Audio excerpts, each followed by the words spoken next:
국가 재정은 민생 안정, 경제 발전을 위해 적재적소, 적시에 효과적으로 사용해서 어떻게 이렇게 국민 혈세를 남의 돈 쓰듯 마음대로 펑펑 쓸 수 있습니까?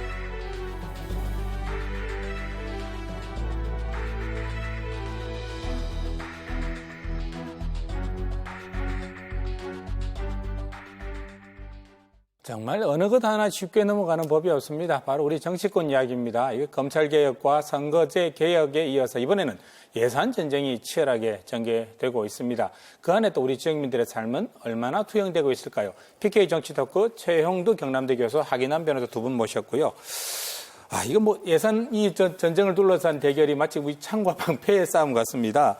이거 혈세 낭비를 막아야 된다. 네. 아니다. 지금 재정을 좀 더 투입해서 경제를 살리는 마중물로 만들어야 된다. 좀 이런 이야기가 팽팽히 맞섰는데 어느 쪽에 더 무게를 두십니까? 이게 이제 국회는 이제 국민의 예산, 국민의 혈세를 어떻게 효율적으로 쓰느냐 이런 문제입니다. 지금 우리 경제가 성장하고 수출이 잘 되고 또 기업도 투자를 많이 하고 하면은 세금이 많이 거치겠죠. 네. 그럴 때는 이제 확장 재정으로 갈 수도 있습니다. 또는 아니면 기업 스스로 투자하니까 또 재정을 많이 안 풀어도 될 수도 있죠. 근데 지금은 세금도 덜 거치고 경제가 나빠지고 있습니다. 내년 경제 성장률이 1% 될 것이라고 이야기를 하는데 이제 그러다 보니까 여당에서는 그러니까 재정을 많이 써야 된다 이야기를 합니다만 근데 올해 정부가 지금 지출한 예산이 지난해보다 한 9내 10% 커진 513조 5천억 원입니다. 슈퍼 예산입니다. 엄청난 예산입니다. 문제는 이 예산을 이렇게 펑펑 쓸 수가 없습니다. 이 정부는 유한합니다. 이 정부는 임기가 이제 2년 반밖에 안 남았습니다. 그런데 그 남은 빚은 누가 다 감당을 합니까? 자유한국당 경제 예산 문제에서 좀 보수적이었습니다. 이게 2011년에 그 당시에 리만 그 국제금융위기 이후에 당시 정부 이명박 정부 당시에도 여당에서도 그렇고 뭐 많이 쓰자는 이야기 있었습니다만 그 당시 박지원 기재부 장관이 마치 스파르타 300인 군대가 지키듯이 우리는 재정 부채 비율 30%를 넘지 않겠다라고 그때 지켰거든요. 어렵지만은 이게 이제 사실 보수 정당의 전통입니다. 너무 국민의 돈을 많이 축내서는 안 된다는 것이고요. 정책의 실패, 뭐 급격한 최저임금이라든가 주 52시간 제도 이런 걸 통해서 지금 엄청난 일자리가 줄어들었다고 하지 않습니까? 이런 걸 만회하기 위해서 땜질식으로 돈을 쓰는 이런 문제는 철저히 좀 감시를 해야겠다는 게 입장입니다. 알겠습니다. 지금 한국당에서는 14조 5천억 원 삭감을 예고했습니다. 이거 어떻게 보십니까? 이런 재정 문제는 세 가지를 딱 분명히 짚고 넘어가야 됩니다. 목표가 뭐냐, 선택지가 어떤 것들이 있느냐, 그리고 우리가 그것을 감당할 수 있느냐 이걸 봐야 되거든요. 지금 현재 경기 둔화 상태잖아요. 잘못하면 디플레이에 빠질 수가 있어요. 이것을 활성화시키기 위해서 마중물을 끌어올려야 되는 거거든요. 우리나라뿐만 아니라 세계적인 현상이라고 보는 거죠. 거기서 이제 재정 정책이 오는 거죠. 재정은 균형을 기본적으로 목표로 하는데 축소 균형이 있고 확대 균형이 있거든요. 지금처럼 경기 하방, 경기 둔화 시기에는 관이 재정이 이것을 끌어올려야 됩니다. 우리 식당으로 보면 되죠. 장사 안 된다고 해서 그냥 식재료를 덜 넣으면 더 장사가 안 되고 망한단 말이에요. 그런데 장사가 안 될수록 새로운 메뉴를 개발하고 돈을 좀 더 들여서 투자를 해야만 장사가 더 잘 돼서 갚을 수 있을 거 아니에요. 그렇게 보는 거고. 그리고 그걸 우리가 이제 감당할 수 있느냐. 지금 현재 우리 GDP 대비 부채 비율을 보면 일본 214로 넘지만 미국도 99지만 우리는 39 정도로 아직은 여력이 있거든요. 이런 때는 우리가 아직 감당할 만할 때는 투자를 해서 이게 끌어올려야 되는 거죠. 방금 말씀하신 것처럼 만약에 14조를 줄인다. 14조면 우리 경남도 예산이 10조쯤 되고 창원시 예산이 3조쯤 되는데 그 두 개 합한 경남도와 창원시만큼의 예산을 못 쓰게 한다는 건데 그래가지고 우리가 이렇게 활려가 될 수가 있겠습니까? 오히려 중요한 것은 말씀하신 대로 어디에 쓰느냐. 마중물로 끌어들일 수 있는 소비용이 아닌 연구개발이나 제조업 투자에 쓸 수 있는 그런 데에 감시하고 견인하는 그 역할을 해야 되지. 쓰지 말라 이래 갖고는 안 되는 거죠.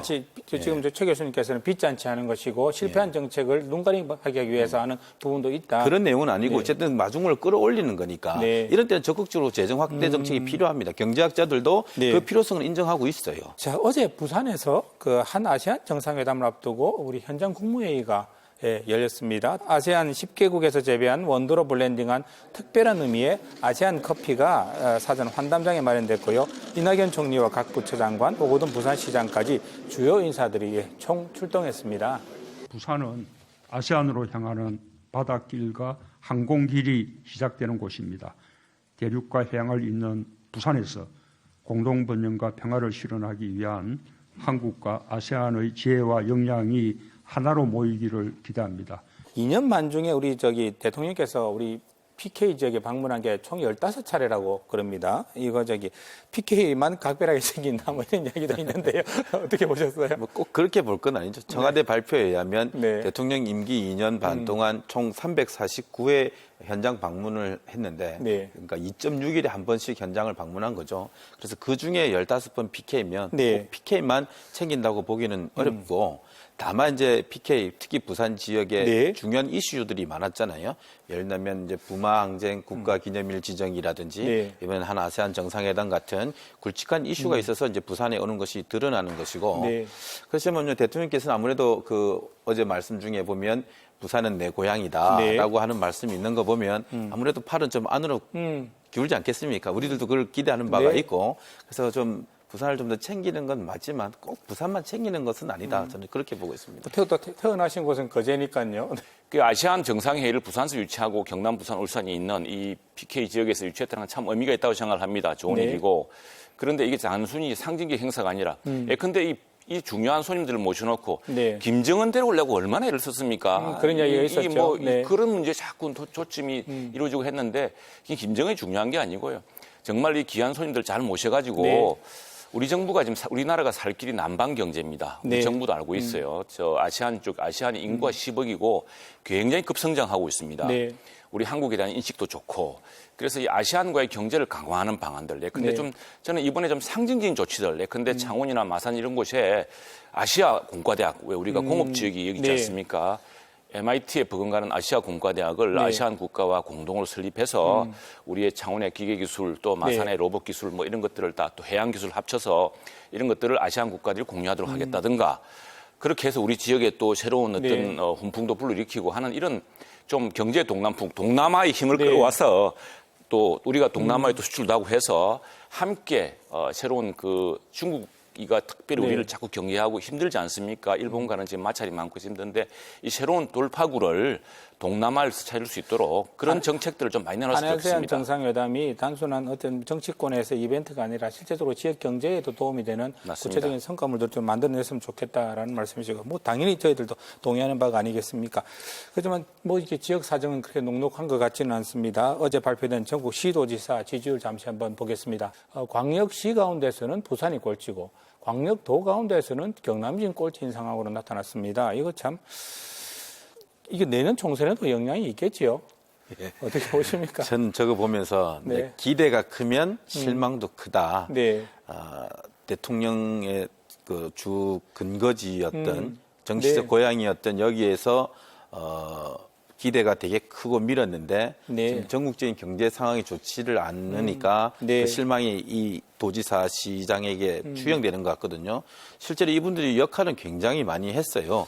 오거돈 시장 같은 경우도 뭐 부산을 블록체인 네. 특구로 지정하든지 또 1박 2일 또 베이징 가서 중국 관광객 유치 세일즈도 네. 하고 김경수 지사님은 또 국책 사업 10조 원쯤 규모 되는 걸 대형 따오기도 하고 애는 많이 썼는데 네. 지금 현 정부에 대해서 이렇게 좀 불만의 그 표출이 싱크로가 돼가지고 이렇게 되니까 좀 안타까운 전망도 좀 안타까운 심정도 좀 들고 이건 공평하게 하는 조사입니다. 특별하게 김경수 지사나 오거돈 시장이 불리하게 나오는 질문을 하는 조사가 아니거든요. 그렇죠. 그런데 네. 왜 이왕이면 되게 사실은 좋게 답해 줍니다. 네. 못해도 김경수 지사의 경우도 사실은 기대가 컸는데 네. 인구 추계를 서울대에 용역을 줬어요. 그랬더니 계속 경남의 인구가 급격히 준다하게 나왔죠. 그렇습니다. 충격적이었습니다. 나와서, 예. 그리고 매년 3만 명씩 준답니다. 네. 또 2050년 뒤에는 5만 명씩 줄고. 근데 거꾸로 공무원은 또 늘었습니다. 도청 공무원이 5,900명 되었는데 네. 이걸 6,000명대로 바꿔버렸어요. 네. 5,000명대, 6,000명대. 이게 상당히 심리적으로 큰 문제가 있습니다. 효과가 있습니다. 그러니까 인구는 주는데 공무원을 늘리면 그 공무원 연금까지 해서 계속 네. 그 재정적 부담이 되는 거거든요. 물론 유능한 공무원 충원해야겠지만 네. 다양한 방식이 있습니다. 그리고 또 느린 조직이 보면 기획단, 추진단 이런 겁니다. 네. 옥상학 조직을 만들고 있습니다. 자, 이거 김경수 지사 이야기 좀 더 해보겠습니다. 내일이 바로 이제 최후 변론일이죠. 네, 검찰 입장에서는 김 지사가 킹크랩 시연을 받고, 예, 여론조작 프로그램인 킹크랩 시연을 받고 개발을 승인했다는 주장이고요. 예, 특검에서는 그렇게 보고 또 김 지사 측에서는 경공모 사무실은 방문했지만은 시연은 보지 못했다라는 주장이 팽팽히 맞서고 있습니다. 지금 하 변호사님, 이 상황이 지금 계속 진행되고 있는 거죠? 예, 지금 항소심 그러니까 2월 달에 항소한 이후로 네. 지금 12차례의 재판을 열었고 8번 정도의 증인 신문을 거쳤습니다. 8개월째 끌어오고 있네요. 네. 특검 측과 그리고 변호인 측의 이제 최종 의견서도 다 제출됐고 재판이 이제 막바지에 이제 이르렀습니다. 아마 곧 그 피고인 신문과 함께 결심이 되고 선고가 연내 또는 늦어도 연초에 잡힐 것 같은데 현장의 분위기는 그렇습니다. 방금 그 쟁점처럼 시연하는 것을 받고 승인했다지만 현장에 법정에서 증인 신문하는 그런 내용을 보면 드루킹 측의 일당들의 그 얘기가 진술 모순이 되고 또 시점도 정확하지 않는 그래서 허위일 가능성이 높은 분위기로 현장은 그렇게 감지가 되고 있습니다. 그래서 저는 비교적 좀 긍정적인 전망을 갖고 있고 실제로 또 최근 김경수 지사께서 이렇게 경남도 조직 개편을 하면서 아까 우리 교수님은 그 공무원을 막 늘려서 좀 부정적으로 얘기하셨지만 사실 인구 추계에 따라서 우리가 대비해야 될 그래서 그러면서 여성가족 청년국을 신설해서 미래를 대비한다는 그런 취지로 이 조직을 당신의 뜻대로 이렇게 이끌어가는 모습을 보면 재판에서도 어느 정도의 어떤 자신감을 갖고 있구나 저는 그런 전망을 갖고 있습니다. 알겠습니다. 재판부가 어떤 판단을 할지 참 우리 경남의 운명과도 또 여러 가지로 연결된 부분이라서 내일 오후에 어떤 결과가 나올지도 지켜봐야 되겠습니다. 예. 그런가 하면 한국당은 지금 내부에서부터 그 보수 단일화의 군불이 조금씩 짚혀지고 있어 보입니다. 어제 국회에서 열린 한 세미나에서 의미 있는 발언이 나왔는데 이 발언을 한번 들어보시죠. 당이 이렇게 우파 정치 세력이 이렇게 어렵게 되는 과정에서 책임자급에 있었던 사람들은 이번 선거에 저는 쉬어야 된다고 생각합니다. 노무현 대통령은 3번 국회는 떨어지고 대통령이 됐습니다. 그러니까 이번에 당을 위해서 험지에 나가가지고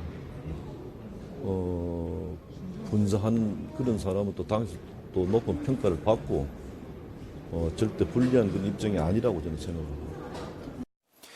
이거 조국 사태를 겪으면서 영남에 그러니까 특히 우리 부울경 지역의 자유한국당 다선 의원들이 불출마 카드를 슬그머니 접고 지금 나오려고 하는 거 아니냐 다시 이런 이야기가 나오고 있고요. 이런 와중에 육선이죠. 부산의 김무성 의원이 이른바 또 흠지론 발언을 하면서 다선들 그리고 또 이거 탄핵 과정에서 책임이 있었던 사람들 책임을 좀 져야 된다 이런 이야기를 하고 있는데 바른미래당부터 자유한국당 그리고 우리공화당이죠. 네. 통합 가능할까요? 우리 지역에서 다녀보면은 사실은 마산 하포라든가 마산 지역이 굉장히 과거에는 자유한국당 지금의 자유한국당 세가 강하던 곳이었지 않습니까? 그렇습니다. 지난번 이제 그 지방 선거에서는 많이 좀 뒤집혀지고 했는데 그 이야기를 들어보면은 많은 사람들이 이야기가 뭐냐면은 합쳐야 된다는 국민적 압력이 높습니다. 원래 이게 분열은 진보의 트레이드마크였습니다. 좌파의 트레이드마크인데 그 좌파끼리 싸우고 서로 분열하고 노선 투쟁하는 게 원래 이 좌파 진보의 트레이드인데 이게 교수님 하시는 말씀이 변호사님 하시는 말씀이 있겠지만 좀 이따 듣기로 하고요. 보수가 분열했다는 건 굉장히 안타까운 일이고 이건 이제 정권을 잃었고 대통령이 탄핵을 당했고 감옥에 가 있고 하는 이런 안타까운 사정들을 어떻게 풀 것인가에 되는데 지금 김무성 전 대표 이야기했듯이 책임지는 사람은 없고 서로 남 탓만 하는 그리고 나는 슬그머니 책임을 모면하려고 하는 이제 이런 것들이 참 국민들이 지금 상당히 못마땅해 합니다. 그래서 그런 국민적 압력이 이제 조금 점점 더 높아질 거로 보고요. 그런 과정에서 이제 김무성 대표 같은 말도 나올 텐데 우리가 어쨌든 잘못해서 당시 대통령이 지금 탄핵을 당하고 지금 옥중에 있는 그런 불행한 사태가 있습니다. 그 사실 인정하고 책임을 져야 됩니다. 어떤 식으로는 책임지는 모습과 함께 그러나 나라가 더 이상 절단나서는 안 되겠습니다. 지금 외교적으로, 군사적으로 또 경제적으로 일단 당연론에 대한 말씀인데 지금 현실적으로 그러면 이게 지금 각자 다른 지금 꿈을 꾸고 있는 그 바른미래당이라든지 그리고 대한애국당에 통합이 가능할 것인가? 당장 지금 대한애국당에서는 이거 여러 가지 미안합니다. 우리공화당에서는 당장 우리공화당에서는 탄핵 오적 이렇게 처리하라 이런 이야기까지 나오고 있지 않습니까?